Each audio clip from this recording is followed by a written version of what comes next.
ನಾನು ನಾನು ಪದೇ ಪದೇ ಒಂದು ರೂಲ್ನ ಜ್ಞಾಪಿಸ್ತಾ ಇರ್ತೀನಿ ನಿಮಗೆ. ಏನದು?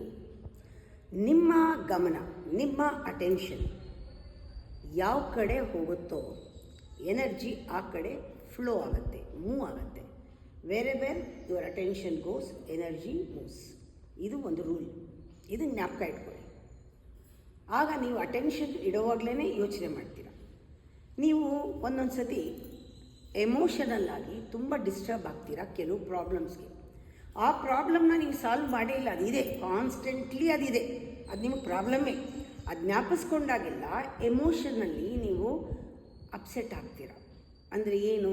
ಅದಕ್ಕೆ ಅಟೆನ್ಷನ್ ಕೊಟ್ಟಿದ್ದೀರಾ ನೀವು, ಆ ಕಡೆ ಎನರ್ಜಿ ಹೋಗ್ತಾ ಇದೆ, ಅದು ಯೂಸ್ಲೆಸ್. ಅದು ಕಂಟಿನ್ಯೂಸ್ ಆಗಿ ಅದ್ರ ಬಗ್ಗೆ ಯೋಚನೆ ಮಾಡಿದ್ರೆ ನಿಮ್ಮ ಪವರ್ ಕಮ್ಮಿ ಆಗುತ್ತೆ, ಎನರ್ಜಿ ಕಳ್ಕೊಳ್ತೀರ ಅಲ್ವಾ? ಎಲ್ಲ ವ್ಯರ್ಥವಾದ ವಿಷಯಗಳನ್ನು ಎಲ್ಲ ಕಡೆ ಎನರ್ಜಿ ಕೊಟ್ಟು ಅದೇ ಯದ್ಭಾವಂ ತದ್ಭವತಿ, ರಿಯಲ್ ಆಗಿಬಿಡುತ್ತೆ. ಹೀಗಾಗಬಾರ್ದು ಅಂತ ಯೋಚನೆ ಮಾಡಿದ್ರು ಹಾಗೆ ಆಗಿಬಿಡುತ್ತೆ. ಅದ್ರ ಕಡೆ ನೀವು ಎನರ್ಜಿ ಕೊಟ್ಟು ಆದರೆ ನೀವು ಯಾವಾಗಲೂ ಏನು ಮಾಡಿ, ಆಗೋಗಿದ್ರ ಬಗ್ಗೆ ಪ್ರಾಬ್ಲಮ್ ಮಾಡ್ಕೋಬೇಡಿ.